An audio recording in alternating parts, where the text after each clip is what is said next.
오늘 그 새 예루살렘 내부의 특징 첫 번째를 하고 다음 시간에 새 예루살렘 내부의 특징 두 번째를 하게 됩니다. 우리는 지금 그 새 예루살렘에 대해서 우리가 보죠. 21장 1절부터 5절까지는 새 하늘과 새 땅, 그죠? 그리고 이제 그 이후에 새 예루살렘에 대한 내용이 나왔는데 새 예루살렘의 건축 구조물에 대해서 우리가 쭉 보았죠. 그래서 외부의 모습입니다. 새 예루살렘 성의 외부의 모습에서 새 예루살렘은 누구를 무엇을 상징한다 그랬죠? 새 예루살렘은 바로 교회, 우리 교회의 완성된 모습이다. 이 부분을 분명하게 이제 갖고 모든 해석의 키가 거기에 있습니다. 새 예루살렘은 바로 교회의 완성을 말한다. 그런데 그러한 모습에서 상징적으로 보여주는 크고 높은 성벽, 그죠? 크고 높은 성벽, 하나님의 완전하신 통치와 하나님의 완전하신 보호하심이다. 그렇죠? 그래서 그러한 내용을 우리가 공부를 했고 또 한 가지가 이제 그 새 예루살렘의 12 진주문과 12 기초석, 그죠? 네, 12문, 12 기초석. 이것이 의미하는 바가 뭐라 그랬습니까? 교회를 상징한다 그랬죠. 그래서 언약으로서의 구약 12지파, 그리고 언약의 성취로서의 신약 교회 12사도로 상징되는, 그래서 새 예루살렘의 외부의 모습을 우리가 보았을 때는 하나님의 완전하심, 그러니까 교회가 완성되는 모습이라 그랬죠. 교회의 모습, 교회의 완성된 모습. 이제 그것이 확실하게 그 12진주문하고 12기초석에서 이제 우리에게 증명이 됐고, 이제 오늘부터 두 시간에 걸쳐서는 그 새 예루살렘의 내부의 모습이에요. 내부의 모습은 여러분 한번 상상을 한번 해보세요. 새 예루살렘 내부다. 그러면은 무엇이 나올까요? 무엇이? 어떤 모습이 연상이 되세요? 이렇게 딱 그냥 우리가 생각을 하면 교회의 완성된 모습인데, 우리가 새 예루살렘 교회의 완성된 모습 아닙니까? 어떨 것 같아요? 찬란할 것 같고, 찬란하고 아름다울 것 같아요? 아니면 후질 것 같아요? 그 당연히, 그죠? 당연히 너무 영광스러운 모습이죠. 교회의 완성되는 모습이니까. 근데 그것을 지금 이제 어떻게 표현하고 있는가 하는 점이에요. 어떻게 표현하고 있는가. 그래서 이제 새 예루살렘의 내부의 모습, 그 중에서 오늘 다룰 것은 성전. 성전이 안 보인다. 건물이 안 보인다 하는 걸 말하는 거고, 다음 시간에 다룰 것은 왕들의 순례. 왕들이 다 모여드는 그 예루살렘 성으로 모여드는 그 부분을 이제 우리가 보게 될 것입니다. 오늘 이제 22절, 21장 22절, 23절 이 두 절에서 가장 중요한 것이 지금 딱 시작하면서 그렇게 하죠. 22절에 보면 성 안에서 내가 성전을 보지 못하였으니 이랬죠. 새 예루살렘에 성전이 없다. 이제 이 부분만 잘 생각을 해보세요. 예루살렘, 그냥 우리가 그 역사적으로 있었던 그 팔레스타인의 이스라엘 백성들에게 있었던 예루살렘을 만약에 우리가 생각을 하면 성전하고 뗄래야 뗄 수가 없죠. 예루살렘 그럼 무조건 성전입니다. 그죠?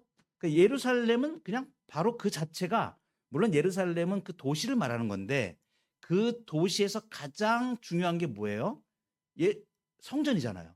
그러니까 이스라엘 백성들에게 또 구약에서 예루살렘과 성전은 뗄래야 뗄 수가 없는 거예요. 예루살렘 그러면 그냥 성전, 무조건 성전이 있는 거예요. 그래서 이제 이스라엘 백성들에게 성전이 회파됐다, 성전이 무너졌다는 건 어떤 거예요? 엄청난 사건이죠. 있을 수 없는 사건이 일어나는 게 성전이 회파되는 거예요. 성전이 회파됐죠. 바벨론에 의해서 회파되지 않습니까? 역사적으로 보면. 우리가 이제 먼저 생각해 볼게. 그러면은 성전은 어디서부터 시작을 했을까요? 성전은 그 전에 성막에서부터 시작을 했죠. 그죠?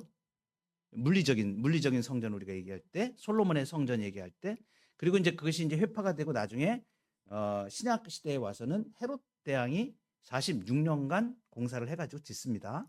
이제 예루살렘 성전을 재건을 하죠. 그 전에 바벨론 포로에 갔다가 우리가 요즘 읽고 있는 성경, 에스라, 느헤미야, 거기 보면 성전 재건하는 거죠. 그리고 느헤미야가 이제 성벽을 쭉 성벽 굉장히 중요하게 나오죠.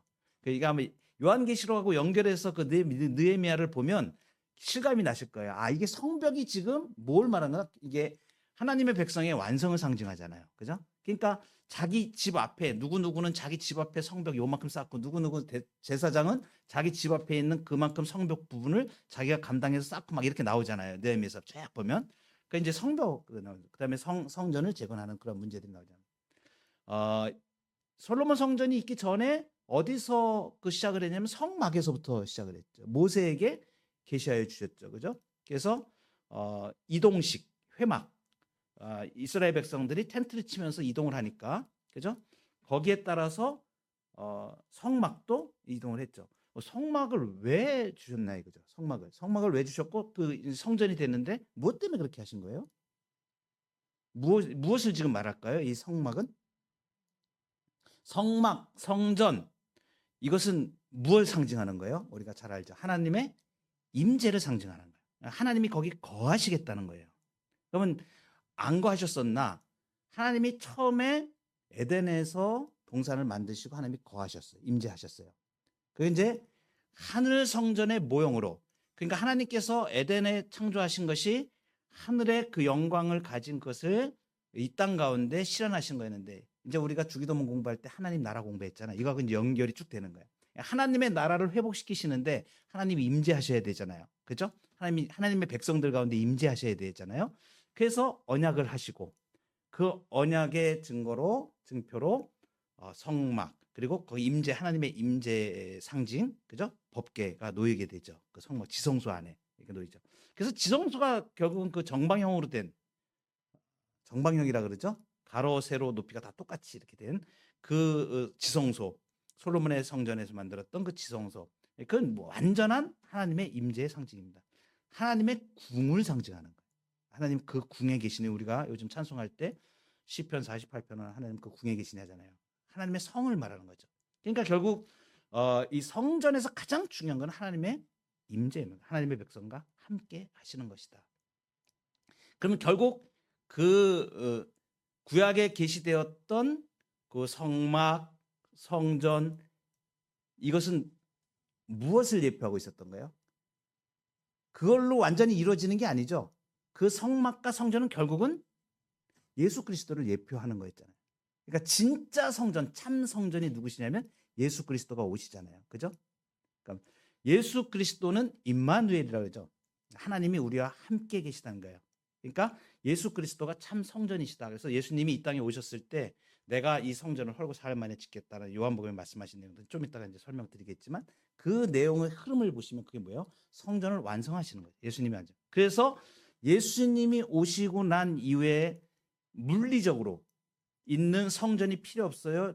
필요 있어요? 필요 없어요? 필요 없는 거예요. 예수 그리스도께서 완성하셨기 때문에. 그러니까 참 성전 대신 예수 그리스도께서 핏값을 주고 교회를 사시죠. 그래서 그 예수 그리스도 안에서 작정하고 예정하신 하나님의 백성들이 교회가 이제 성전이 되죠. 그래서 하나님의 성령이 너희 안에 거하시는 것과 너희가 하나님의 성전인 것을 너희가 알지 못하냐 그러잖아요. 우리가 하나님의 성전 됐잖아요. 예수 그리스도와 연합되어서 가능한 거예요. 예수님이 참 성전이신데 예수님과 우리가 이제 예수 그리스도의 피로 우리가 연합되어서 한 몸이 됐잖아요. 예수님과 한 몸이 됐잖아요. 그래서 에베소서에 그 말씀 나오는 것이 연합되어져서 지어져 간다 이렇게 말씀하죠. 성전으로 지어져 간다 그러잖아요. 그러니까 우리가 이제 성전이 된 거죠. 하나님의 성령이 거하시는 처소가 된 거예요. 그래서 임마누엘 우리가 지금 성전인 것이죠. 그죠? 그리고 이제 이 교회의 완성된 모습을 지금 새 예루살렘으로 설명해 주고 있는데 예수 그리스도께서 완성하시는 성전이다. 이제 지금 요한계시록에서 요한이 지금 그 새 예루살렘, 새 하늘과 새 땅을 보면서 새 예루살렘 딱 보는데 오늘 22절에 예루살렘에 성전이 없다라고 할 때 이 성전은 어떤 성전을 말하면 전통적으로 구약에서 얘기하는 그 건물 성전을 말하는 거예요. 그러니까 건물 성전이 지금 안 보이는 거예요. 안 보여요. 건물 성전이. 그러니까 이 자체가 지금 성전이 없다라고 하는 것이 지금 우리가 생각할 때는 이게 성전이 안 보이나 보다 이렇게 생각할 수 있잖아요.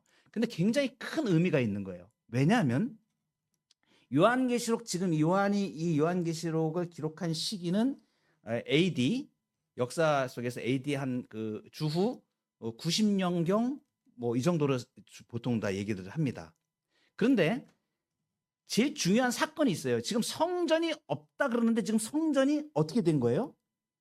얼마 전에 그 역사 속에 요한이 요한계시록을 기록하기 한 20년 전에 주 70년에 로마의 디도 장군에 의해서 성전이 없어져 버렸어요. 파괴돼 버렸습니다. 그러니까 지금 이 요한이 지금 이 요한계시록을 쓸 때 이 정황은 지금 뭐냐면 유대인들이 아주 강력하게 생각하고 있는 자기들의 성전이 지금 회파돼서 혼란 가운데 있는 그 시기에 지금 성전이 없다라고 지금 얘기하는 건물 성전이 안 보인다라고 지금 얘기하기 때문에 굉장히 중요한 의미를 가지는 것이죠. 한번 생각을 해보세요. 그러면 그리고 나서 지금 뭐라고 바로 이어서 뭐라 그러냐면 22절에 보면 성 안에서 내가 성전을 보지 못하였으니 이는 주 하나님 곧 전능하신 이와 및 어린 양이 그 성전이십니다. 그러니까 지금 건물 성전은 없어졌는데 누가 성전이라는 거예요? 하나님. 그리고 어린 양 예수 그리스도가 성전이 되신다. 이렇게 지금 딱 말씀하고 있는 것이죠. 그러니까 새 예루살렘에 성전이 있는 거예요, 없는 거예요? 성전은 있어요. 하나님이 성전이 되시는 거야. 예수님이 어린 양이 성전이 되시는 거야. 그런데 건물로서의 성전은 없는 거예요. 이해가 되시죠? 그러니까 진정한 의미의 새 성전은 예루살렘에 존재하고 있는 겁니다. 하나님이 성전이 되시고 예수 어린 양이 성전이 되시는 거예요. 자, 그러면 왜 지금 이런 얘기를 하고 있는가? 이게 굉장히 중요한 의미예요. 좀 전에 말씀드렸던 AD 주 70년에 그 발생하였던 성전 파괴. 그래서 유대인들이 난리가 났어요. 성전이 파괴난 다음에 왜냐하면 자기들 목숨같이 생각하는 거잖아요. 그러니까 강경파들이 일어났습니다. 강경파들이 일어나가지고 성전을 재건해야 된다. 라고 성전 재건 운동을 하는 사람들이 일어나요. 당연하겠죠. 그죠? 그 성전 재건을 하려고 막 이제 역사 속에서도 바벨론 포로 갔다가 막 세우고 그랬잖아요. 그러니까 로마에 의해서 지금 성전이 파괴되는데 우리가 이 성전을 다시 회복해야 된다. 이거 하나님의 뜻이다. 이렇게 생각하는 강경파들이 있고 그리고 또 만약에 그렇게 성전 재건을 하게 되면 어떤 문제가 벌어지면 피치 못하게 로마하고 이제 갈등이 일어날 거 아닙니까? 그러면 로마에 지금 지배하에 있으니까 수많은 사람들이 피를 흘려야 되는 거예요. 그러니까 이건 아니다. 하나님의 뜻이 아니다.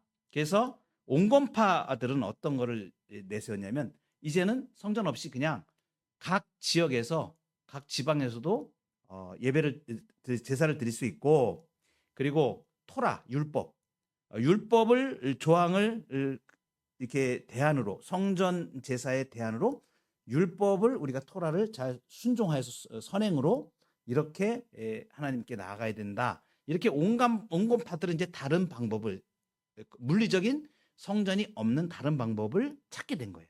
그래서 이제 강경파와 온건파가 이렇게 크게 이제 대립이 돼서 이렇게 나아가죠.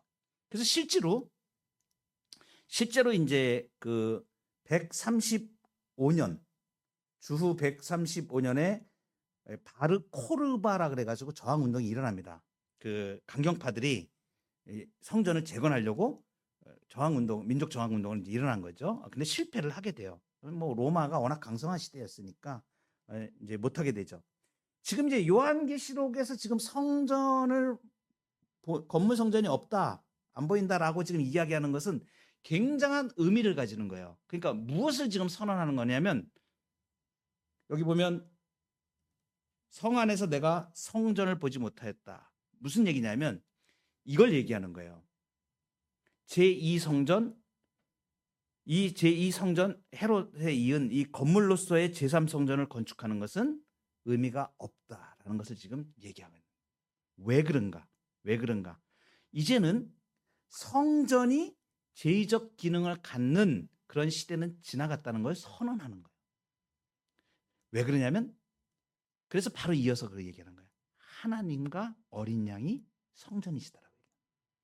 그러니까 이 새 예루살렘 공동체는 이제 하나님이 직접 임재하셔서 성전으로 기능하는 시대가 도래했기 때문에 건물 성전이 안 보인다라고. 하나님이 성전이 되시고 예수님이 성전이 되신다. 그 시대를 지금 선언하는 의미를 가지고 있는 거예요. 그러면 여러분 보세요. 예수님의 제자들이 예수님과 같이 있을 때에 예수님이 성전이 되신다는 사실을 다 알고 있었죠. 요한이 기록한 그 요한복음에서도 나오지 않습니까? 그것이 이제 예수님이 살아계실 때에 이 성전을 헐라 내가 이 성전을 일으키리라 한 그 말씀을 나중에 예수님이 부활 승천하시고 난 다음에 제자들이 그걸 다 깨닫지 않습니까? 성령께서 밝히 보여주셔가지고 예수님이 그 전에 말씀하셨던 것들을 제자들이 성령을 받기 전에는 다 깨닫지 못했어요. 이해되시죠? 이거는 이 제자들이 성령을 받기 전에는 예수님이 그 말씀하셨던 뜻들이 열려지지가 않았었어요. 그런데 예수님이 부활 승천하시고 약속대로 오순절날 성령을 보내주시면서 완전히 지각 변동이 일어났죠. 아, 그 예수님이 말씀하셨던 게 이거였구나. 그래가지고 복음서 기록하고 한 그 내용들이 바로 그 내용들이에요. 그러니까 사후적으로 제자들이 그걸 깨달은 거예요. 성령을 받고 나서. 요한도 엄청 요한복음을 보면 그런 내용들이 많이 들어있죠. 그 중에서 이제 요한복음 2장 19절 21절 말씀 이거예요. 우리가 잘 아는 성경 말씀입니다. 예수께서 대답하여 이르시되 너희가 이 성전을 헐라 내가 사흘 동안에 일으키리라. 유대인들이 이르되 이 성전은 46년 동안의 지역권을 네가 3일 동안에 일으키겠느냐 하더라. 그러나 예수는 성전된 자기 육체를 가리켜 말씀하신 것이다. 요 맨 끝에 해석이죠. 지금 있었던 거는 예수님이 말씀하신 거 너희가 이 성전을 헐라 내가 사흘 동안 일으키리라 하고 유대인들이 그때 예수님에게 대답했던 거 이 성전은 46년 동안 지었건을 네가 3일 동안에 일으키겠느냐 이렇게 했잖아요. 그런데 그 사건들이 있었는데 그 내용이 무엇이었냐라고 지금 사도 요한이 나중에 성령을 받고 깨달은 것이 뒤에 해석해 놓은 게 그거예요. 그러나 예수는 성전된 자기 육체를 가리켜 말씀하신 것이다. 그게 뭐예요? 예수님이 참 성전이시다라는 걸 지금 이 제자들이 다 알게 된 거죠. 예수께서 지금 이제 손으로 지은 성전을 무효화하시고 죽음으로부터 부활하셔가지고 자기 손으로 짓지 않은 성전을 지으셨다. 그 예수 그리스도 자신을 말하는 거예요. 예수님이 참 성전이 되시는 것이죠. 그래서 이제 새 창조 안에서 예수님 자신의 몸을 통해서 완전한 성전을 이 새 창조에 도래케 함으로써 하나님의 임재를 이 세상에 충만케 하신 것이죠.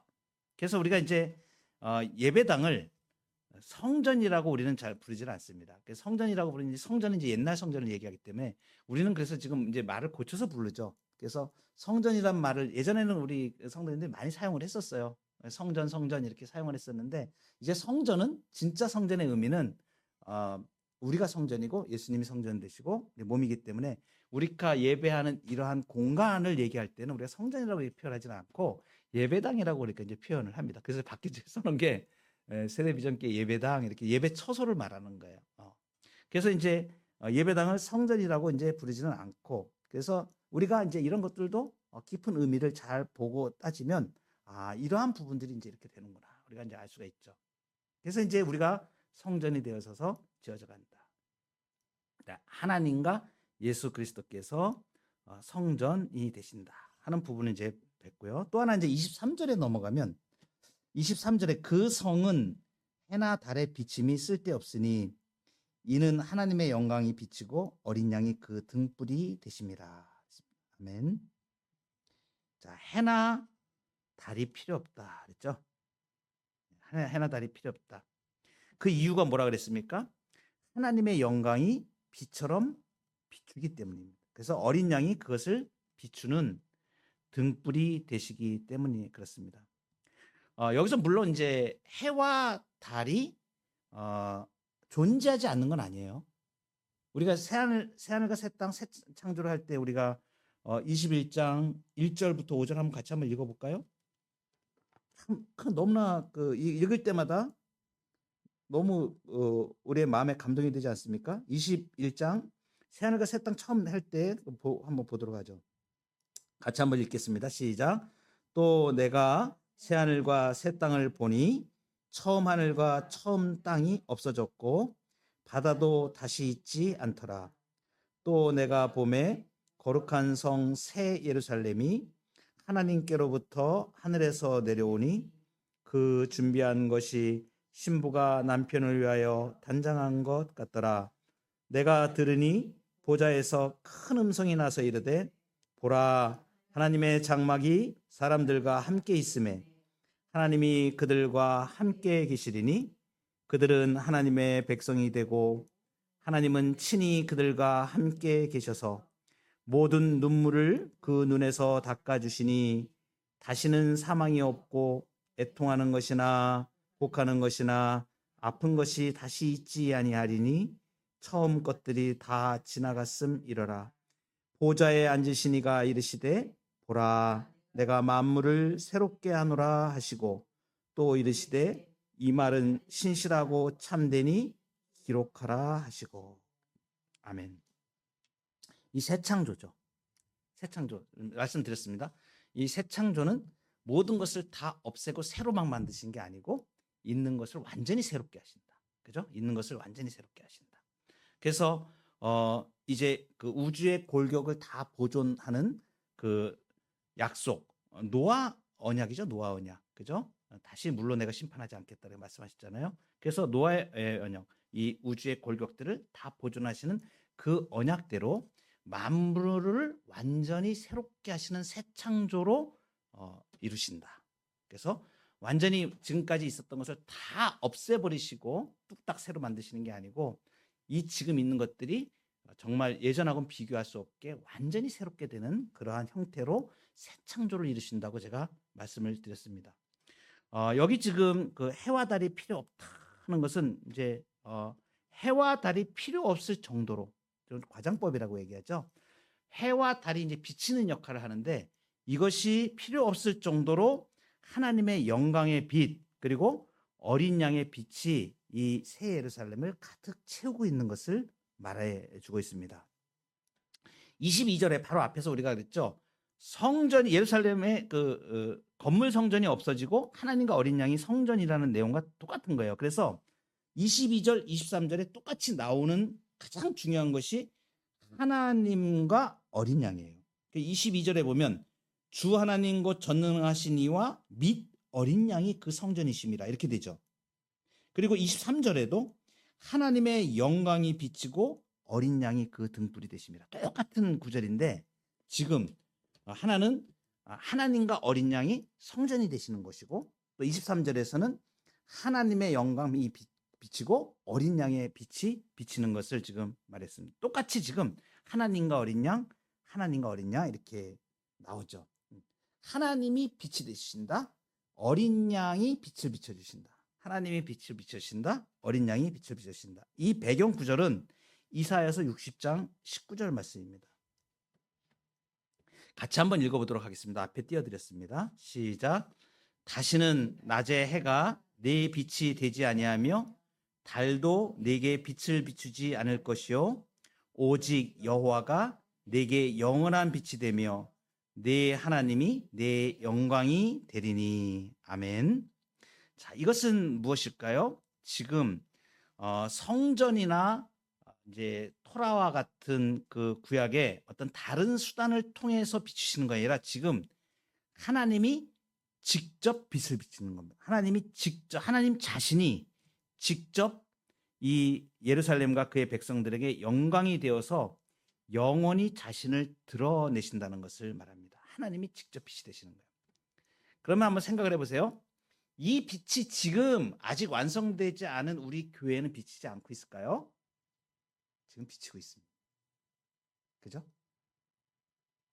그게 아시죠? 이제 하나님 나라의 영광이 드러나는 거잖아요. 그러니까 지금 우리 가운데에는 이 하나님의 빛과 예수 그리스도의 빛이 계속 비치고 있는 거예요. 있으면서 그것이 완성되는 것이 이제 완전하게 해와 달이 아무 빛도 필요 없을 만큼 하나님이 완전한 영광으로 드러내시는 것을 지금 여기 말하고 있는 것이죠. 23절에 있는 해와 달이 필요 없다고 하는 그 말씀은 그것입니다. 여러분, 우리는 이제 이 땅을 살아가면서 해와 달이 필요 없을 정도의 영광을 우리가 누리면서 삽니다. 사실은 하나님께서 우리 가운데 임재하시고 예수 그리스도께서 어린 양 되셔서 우리를 인도하시기 때문에 지금 낮에 해가 내 빛이 되지 않고 달도 내게 빛을 비추지 않을 것이라는 것은 사실은 우리는 이 천국의 모습을 지금 우리는 경험하면서 살고 있어요. 우리가 그렇게 많이 예민하지 못해서 충만하게 그것들을 다 경험을 못할지라도 천국의 맛을 지금 우리가 보면서 살죠. 그래서 어떻습니까?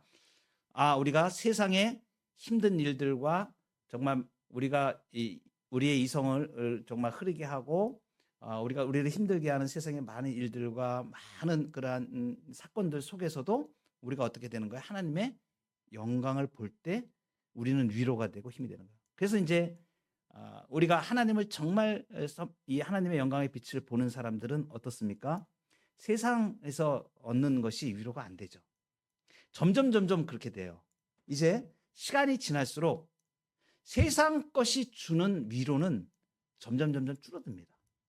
우리가 젊었을 때 돈이 없다가 돈 벌면 엄청나게 기분 좋잖아요. 그리고 천하를 다 얻은 것 같잖아요. 막. 그리고 내가 사업이 잘 되고 또는 뭐 이제 재산이 막 늘어나고 막 이러면요. 그때는 진짜 그것이 위안이 됩니다. 세상 것들이 위안이 되고 그리고 또 우리가 자녀를 막 낳고 그러면 이 땅에서 잘 되고 장수하고 복된 일들이 일어나면 그것이 큰 복입니다. 물론 그 큰 복입니다. 번영의 축복입니다. 그것도 하나님께서 우리에게 일반 은총으로 하나님을 영광을 돌리고 하나님 나라와 하나님의 이름을 위해서 주의 백성들에게 주시는 거예요. 너무 귀중한 것들입니다. 소중한 것들입니다. 근데 시간이 지나면 지날수록 하나님의 영광에 비하면 아무것도 아닌 것처럼 느껴져 가요. 이제는 점점. 그럼 어떻게 돼요? 여러분 마음속에 세상 것이 의지하는 게 점점 강해지면 내가 지금 신앙이 좀 거꾸로 가고 있다고 생각하시면 돼요. 자꾸 내가 세상 것 의지하고 돈 의지하고 세상 쾌락이 더 좋아지고 자꾸 그러면 나는 지금 신앙이 거꾸로 가고 있다고 생각하시면 돼요. 근데 정말 하나님의 위로, 예수 그리스도의 은총 그리고 주 안에서 주시는 그 평강과 위로가 세상에서는 맛볼 수 없는 그 은혜를 내가 기도할 때에 또 하나님 앞에 찬송할 때에 그 하나님께서 임재하시고 나를 주관하시고 나를 보호하시는 그 놀라운 아침에 일어날 때에 하나님께서 내 생명을 주관하시고 나를 이끌어가시는 일들 또 삶 속에서 하나님께서 나를 통해서 역사하시는 그 임재의 현장들을 보면서 점점 그게 많아져야 돼. 이 정상적인 신앙입니다. 그래서 우리는 점점 하나님의 영광의 빛을 많이 봐가는 거예요. 그래서 예수님이 이렇게 인도해 가시는구나. 정말 약속하신 대로 생명 시냇가로 우리를 인도해 가시고 그 시냇가의 신기운 나무가 뿌리가 경관같이 흔들리지 않는 것 같이 그래서 이게 복 있는 사람은 악인에게도 좋지 않고 죄인의 길에 서지 않고 오만한 자의 자리에 앉지 않고 이렇게 번영의 축복을 누려가는구나. 여러분 그게 느껴져야 돼요. 그죠? 저만 그런가요?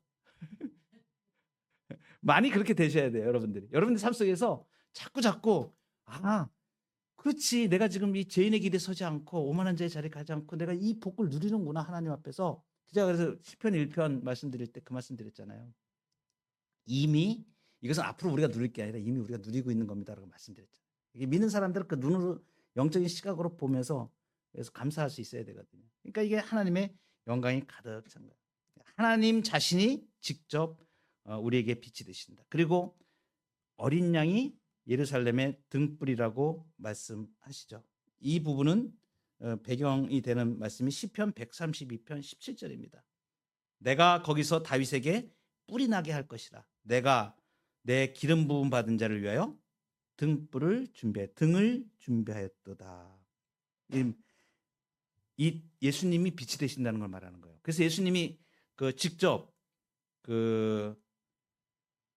빛이 되신 거를 말씀하시는 복음서의 내용이 누가복음 2장 32절에 보면 예수님 탄생하셨을 때 예루살렘 성전에 갔는데 시므온이 아기를 안고 고백하는 내용이 나옵니다. 거기 어떻게 고백을 하면 내 눈이 주의 구원을 보았사오니 이는 만민 앞에 예비하신 것이요 이방을 비추는 빛이요 이렇게 고백해요. 주의 백성 이스라엘의 영광이니이다. 그 예수 그리스도를 품에 안고 시므온이 고백하는 게 이방을 비추는 빛이라고 이야기하시죠. 그 예수님이 이제 이 땅에 계실 때 요한복음 8장 12절에서 특히 구원의 빛으로 말씀하시죠. 예수께서 또 말씀하여 이르시되 나는 세상의 빛이니 나를 따르는 자는 어둠에 다니지 아니하고 생명의 빛을 얻으리라. 예수님 빛이시기 때문에 우리가 빛된 삶으로 나와왔잖아요. 그죠? 어둠의 자식에서, 어둠의 자녀에서, 어둠의 권세에서 예수 그리스도의 보혈의 은총으로 해방받고 예수님을 따르는 자들 있잖아요. 그래서 우리가 지금 어둠에 다니지 않잖아요. 그리고 생명의 빛을 얻지 않습니까? 이 예수님이 지금 등불이 되신다. 어린 양이 등불이 되신다는 것은 바로 구원을 주시는 빛이라는 걸 말하는 거예요. 그래서 우리가 어둠 가운데서 생명을 얻고 죄 가운데에서 죽음 가운데 사망의 권세 가운데서 해방을 받고 예수 그리스도의 은총으로 구원의 빛을 비춰주셔서 생명 가운데로 우리가 나온 사실, 구원 얻은 사실을 지금 우리에게 말씀해 주시는 것입니다. 어린 양이 우리의 빛이시죠. 여러분, 예수님이 여러분의 빛이시죠? 아멘. 예수님이 흑암같이 암울한 상황 속에서 그 빛을 경험하면 굉장히 놀랍습니다. 제가 흑암을 경험했잖아요. 눈 수술을 하면서 눈 수술하면서 정말 그러니까 일반적으로 눈은 이렇게 감아도 이 불빛이 이렇게 보여요. 이렇게 느껴지잖아요. 눈을 한번 감아 보세요. 빛이 그래도 느껴지죠. 이렇게 빛이 막 느껴지잖아요. 눈을 감아도. 그런데 진짜 흑암은 이 눈동자가 완전히 근데 눈 수술할 때 제가 와 이게 진짜 흑암이네라는 걸 느꼈어요. 완전히 암흑이에요. 하는 거 있죠. 빛이라고는 일절 없어요. 순간적으로 딱 이제 이 정신이 말짱한 상태에서 이 눈만 수술을 하잖아요. 그런 걸 제가 경험을 했거든요. 와 이게 암흑이구나. 진짜 암흑이구나. 이게 뭐 아무 소망이 없는 거예요. 아무 소망이 없는 거예요. 그러니까 우리 인생에서 그런 경험을 많이 하지 않습니까? 30대 때 잘 나가던 자리에서 제가 암흑 같은 세상을 만나가지고 정말 아무것도 안 보이더라고요. 큰 사건을 당해서 내가 망할 수 있는 위기에 처하니까 아무것도 안 보이더라고요. 인생의 절망이고 이제 암흑이죠. 영적으로. 그때 주님이 구원의 빛을 비춰주시는데 그러한 우리가 이제 완전히 인생이 아주 힘든 상태까지 갔다가 거기서 확 예수님이 빛을 탁 비춰주셔가지고 건져내시고 구원해주시는 이런 경험들을 하면 평생 안 잊혀지잖아요. 우리가. 그죠? 죽을 고비에서 내가 그냥 방법이 아무것도 없고 내 힘으로 아무것도 없어. 그건 절망이고 그냥 그 상황에서 하나님이 예수님이 빛을 확 비춰가지고 그죠? 제가 이 빛을 이제 이게 그 신학 공부할 때 마지막 학기인가 그럴 때 그 경험을 한번 한 적이 있어요. 산책을 하려고 밖에 이렇게 나갔는데 진짜 이렇게 사람들이 하나도 없었어요. 그렇게 갈대가 이렇게 쫙 있는 길을 걸어가는데 갑자기 하늘로부터 내 마음에 환한 빛이 이렇게 내려. 그러면서 순간적으로 내 안에 있던 모든 이 인간이 가지고 있었던 이 더러움, 부패함, 걱정 막 이런 것들 있죠. 이게 싹 다 날아. 그래서 제 마음을 환하게 비춰주시는 그런 경험을 하면서 저도 모르게 찬송을 부르면서 이렇게 걸었던 경험이 있어요. 한 15분 정도 될 겁니다. 정말 아마 제가 사람들이 없는 자리에서 이렇게 걸어가면서 손을 높이 들고 막 찬양하면서 너무 영광스러워서 주님이 주시는 그 평화가 제 마음에 가득 차서 이렇게 예수님이 비춰주시는 빛이거든요. 그래서 우리가 기도할 때 그런 경험들을 하고 또 인생에서 이렇게 이제 종종 주님이 빛을 비춰주시는 우리를 인도해 가시는 이 빛을 이렇게 빛을 받고 이제 마지막 새 예루살렘의 영광스러운 하나님의 빛으로 충만하고 예수 그리스도의 빛으로 충만한 이제 그 완성을 향해서 이제 우리를 초대하시고 이제 우리를 이제 준비하고 계시죠. 얼마나 복된 삶입니까? 우리의 믿음의 삶이 우리의 조금 있으면 이루어질 것입니다. 불과 얼마 안 남았습니다. 우리의 개인적인 종말이든지 우리가 얼마나 살 것 같아요? 정해져 있잖아요. 우리가 뭐 100세 이상은 살기 힘들 것 같지 않아요? 그러면은 우리에게는 이제 가까이 온 일들입니다. 영광스럽게 주님이 우리를 얼굴과 얼굴을 대면하여 주실 새 예루살렘의 그 영광, 세상의 것들하고는 비교할 수 없는 충만한 영광을 오늘도 우리가 그것을 마음속에 품고 믿음과 은혜 가운데 천국의 행진을 잘해가는 저와 여러분 되기를 소망합니다.